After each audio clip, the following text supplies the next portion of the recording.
Bah franchement, heureusement que j'ai des films complètement géniaux à vous conseiller, parce que si je parlais juste de Scary Movie 26, là, la purge. Bonjour, je suis allé voir Scary Movie 2026. Pourquoi, me direz-vous? Bah écoutez, c'est très simple. Le peu d'espoir que j'avais, il réside en une phrase. Ce film est à nouveau écrit par les frères Wayans, c'est-à-dire les créateurs de la saga, et qui se sont cassés de la saga après Scary Movie 2, c'est-à-dire juste avant que la saga ne devienne vraiment une espèce de nid à daubes complètement nul. Des daubes qui se rêvaient subversives, mais qui étaient peut-être vraiment ce que j'ai vu de moins drôle de toute mon adolescence. Et c'était pas forcément le cas des deux premiers films, de Scary Movie 1 et de Scary Movie 2, qui étaient quand même des films, bon, au concept assez marrant, qui avaient des bonnes vannes, qui avaient des bonnes références, où on retrouvait une sorte, parfois même, j'irais jusqu'à dire, de prolongement de l'humour des Zaz. Donc là, bah, les créateurs sont de retour, et je vais pas vous en mentir, je vais en parler rapidement parce que ça va pas être le cœur de la vidéo, parce que c'est le cœur de la vidéo, c'était Scary Movie 26. Flemme. Je voulais quand même préciser que moi, j'avais envie d'y croire vraiment. En fait, je trouvais qu'il y avait quelque chose de très excitant à l'idée de voir revenir Scary Movie, à l'idée de voir revenir cette espèce de grande machine turbo débile qui revient dans un paysage horrifique qui s'y prête énormément.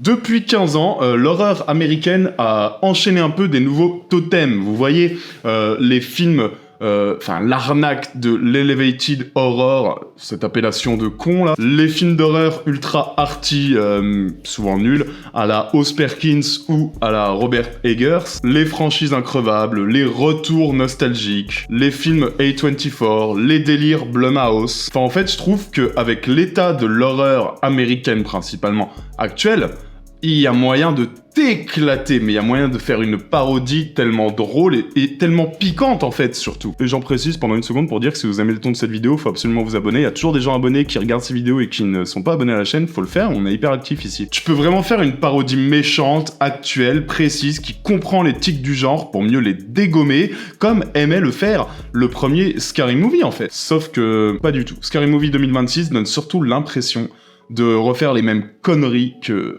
Scary Movie 4, c'est-à-dire d'enchaîner des références gratuites à des films en te hurlant « Hey, t'as vu le film dont on parle là ?» avant de camoufler ça sous une blague de paix, une blague de cul, un quelconque gag sur Trump ou sur le wokisme, quoi. Alors du coup, résultat, bah c'est un film grossier, mais je veux dire ça, heureusement, je veux dire, on voulait que ce soit grossier, on voulait avoir un film grossier, on voulait un film vulgaire. J'ai eu un film vulgaire, tant mieux, mais en fait, moi, je voulais un film qui soit vulgaire et insolent. Et j'ai eu un film complètement inoffensif, beaucoup trop con pour être malin, pas assez fou pour devenir jouissif. Et non, donc je leur précise, on sait jamais, non, le problème n'est pas qu'un film Scary Movie soit débile. Le film doit être débile. Mais le premier film, avec toutes ces parodies, il avait quand même une progression, en fait, j'ai envie de dire. Une ossature, bon, qui se basait sur Souviens-toi l'été dernier, sur Scream, mais sur lesquels, à partir de cette ossature-là, les gags venaient se greffer. Ici, en fait, on retrouve le défaut le plus chiant des derniers volets, mais en version encore plus contemporaine, une succession de sketchs ultra mous, de références jetées au hasard, au final en fait de parodies qui ne parodient plus rien. Should we hug?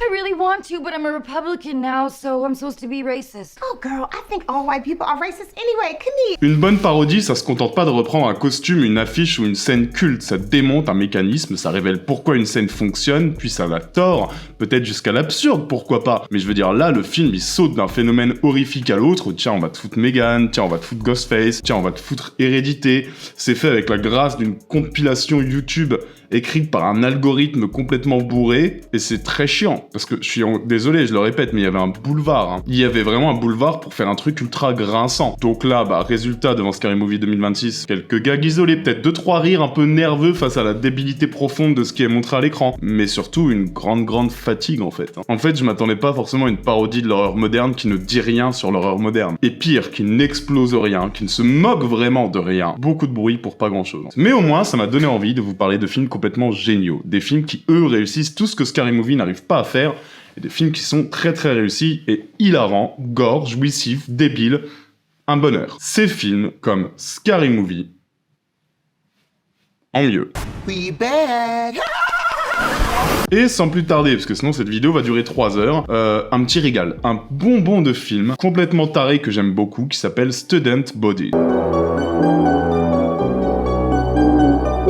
Dès sa scène d'ouverture complètement débile, Student Bodies, il annonce la couleur. Le film, il est pas là pour rendre hommage poliment aux slashers, comme Scream par exemple, il est là pour se foutre ouvertement de lui à base d'humour gras, d'humour franchement jouissif et régressif, et franchement, c'est beaucoup moins inoffensif que Scary Movie 2026, et ça m'a fait ultra rire. On est en 81, le slasher est déjà en train de devenir un peu une usine à clichés, et le film comprend immédiatement tout ce qu'il peut défoncer, les appels anonymes à la Black Christmas, les plans en vue subjective, le tueur qui respire comme un espèce de veau asthmatique à la Jason Voorhees, les ados débiles, les cours au lycée, le match de foot, le bal, la final girl, le twist final, tout y passe en fait, et le film cite ouvertement tous les classiques du genre, et construit chaque scène de manière à ce que chaque scène absorbe une vanne, mais autour d'un récit qui est précis. Il y a toujours, autour de ce précis-là, un gag bien gras, ou alors une connerie monumentale, une absurdité. Alors oui, c'est un film qui est lourd, mais évidemment, c'est un film très lourd, mais c'est ça qui fait son charme, parce que c'est une machine à vannes, ça joue clairement sur l'accumulation, hein, avec une galerie de personnages tous plus cons, plus paumés, et du coup plus lunaires les uns que les autres.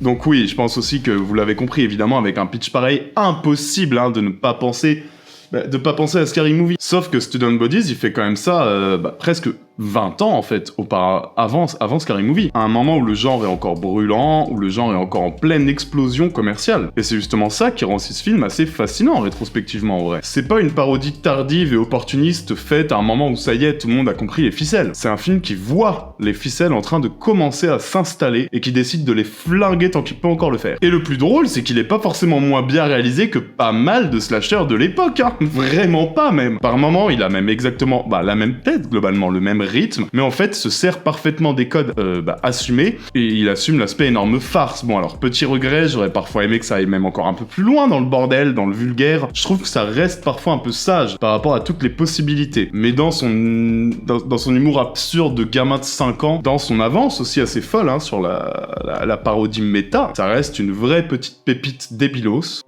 mais quand même largement plus maligne, en tout cas largement plus consciente qu'il n'en a l'air. Je voulais absolument commencer par ce film.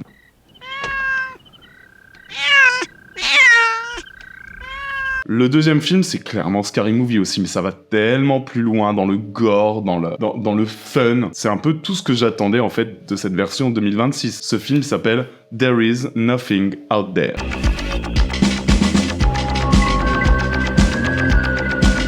J'aime beaucoup l'idée de départ de There Is Nothing Out There. C'est un grand délire méta qui arrive avant Scream, là aussi, et avant la grande vague méta d'horreur des années 90, où on suit des jeunes qui partent dans une maison isolée, sauf que l'un d'eux est un fan des films d'horreur, il connaît tous les codes, et il comprend immédiatement qu'en fait, ce groupe-là est dans un réel film d'horreur, en fait, qui sont eux-mêmes dans un film d'épouvante, et que la seule manière de s'en sortir, c'est de suivre les règles. Oui, c'est Scream. C'est complètement Scream. Sauf qu'à partir de là, ça devient prétexte à un énorme chaos, avec des potes qui ne l'écoutent évidemment jamais, avec des monstres libidineux chelous, des grenouilles extraterrestres qui apparaissent de nulle part. Ça devient une grosse série Z, un énorme bordel, mais qui, mine de rien, avait déjà compris l'espèce de délire méta que c'était d'avoir un personnage qui comprend tous les codes d'un genre pendant que ces codes-là lui tombent dessus. Ça marche toujours, ça. C'est une formule qui était pas si connue que ça à l'époque, mais c'est ce qui marche dans Scream, c'est ce qui marche dans les premiers Scary Movie, et c'est ce qui fait que même aujourd'hui, ce film-là fonctionne très bien.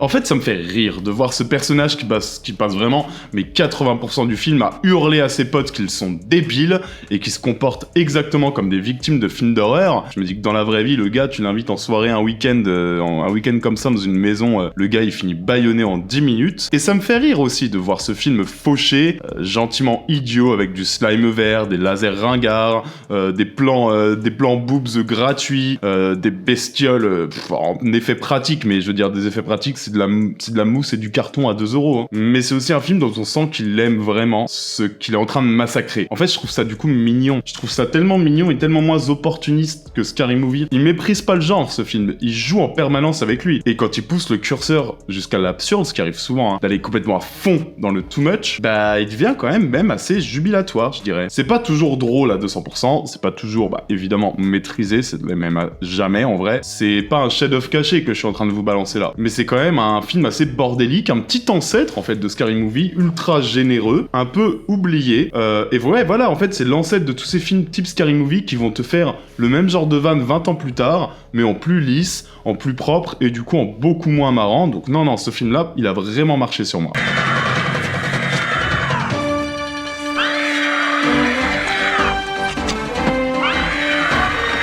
Bon allez, on va revenir vers du récent. Je vais vous amener au Canada cette fois. On va aller voir un petit groupe du Canada en 2014. Une petite dinguerie qui est un vrai petit fantasme de cinéphile déviant. Au pitch dingo, mais aux références assez plaisantes, puisque cette fois, on est dans du gros giallo. Donc c'est parti pour Lucio Fulci, c'est parti pour Dario Argento, et je me suis régalé. C'est un film qui s'appelle The Editor. Attendez de voir le pitch, c'est pépite.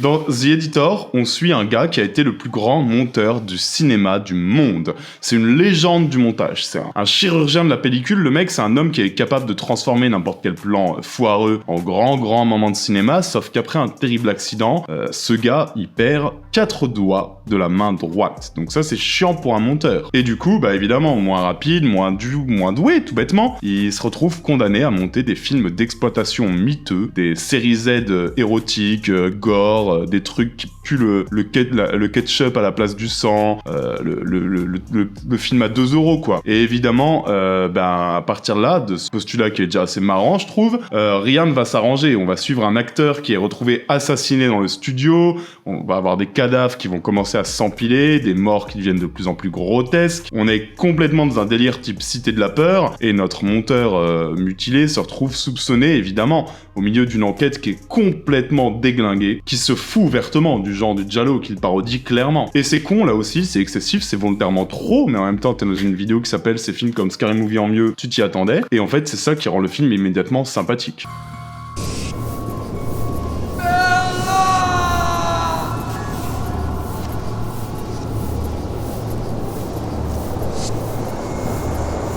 Donc ouais, The Editor, c'est une pure lettre d'amour complètement hystérique au giallo et au cinéma d'épouvante européen et donc principalement italien. Et tant mieux en fait, parce que ça nous change, ça parodie d'autres codes du coup. Ça parodie des codes qui sont pas les mêmes codes que ceux que parodie Scary Movie. Ici, ça va plutôt parodier les doublages complètement improbables, les éclairages à base de néon bleu et rouge, les regards appuyés, les tueurs gantés, les zooms trop dramatiques, les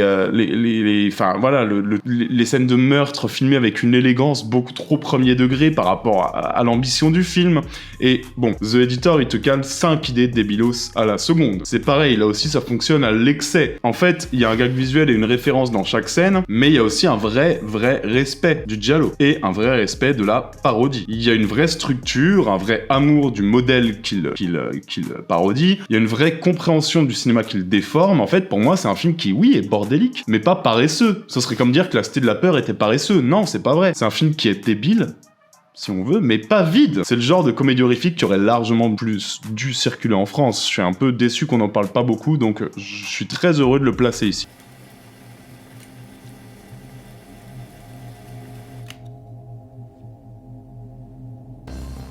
You. No. Et en bonus, j'ai envie de vous parler un petit film dont j'avais déjà parlé dans une vidéo sur ces films comme Scream en mieux à l'époque où j'avais cette grosse tête là. C'est un film assez génial en vrai, je l'évoque rapidement, il s'appelle Vicious Fun. Ça se déroule dans les années 80, où on suit le cliché du nerd, complètement accro aux films d'horreur, limite fasciné par ces films-là, et à un moment il se retrouve lui-même pris en chasse par des psychopathes, qui sont tous des archétypes de méchants de films d'horreur. Donc t'auras des faux Jason, Freddy, Michael Myers, et du coup évidemment il va tenter de défoncer un à un ces psychopathes, en se servant des codes des films d'horreur qu'il connaît. Donc inutile de vous faire un dessin, on est sur un film qui est ultra référencé, ultra ludique, véridique, où il va allier comédie et horreur. Bon, ça on s'en doutait, par contre je m'attendais pas forcément à une telle intelligence dans l'écriture. C'est très drôle, c'est parfois flippant, ça tombe pas dans la citation bête et méchante en fait. Alors tous les clichés sont là, mais le réalisateur il parvient à en faire une force et à vraiment transformer ça en ressort comique. Il y a des gars qui sont hyper bien trouvés. Et puis le film est généreux quoi, il est tellement généreux que ce soit dans ses effets pratiques, dans ses mises à mort, dans l'équilibre entre horreur et hommage, et même dans sa mise en scène, franchement, j'en parle rapidement, mais on est sur un super moment à passer.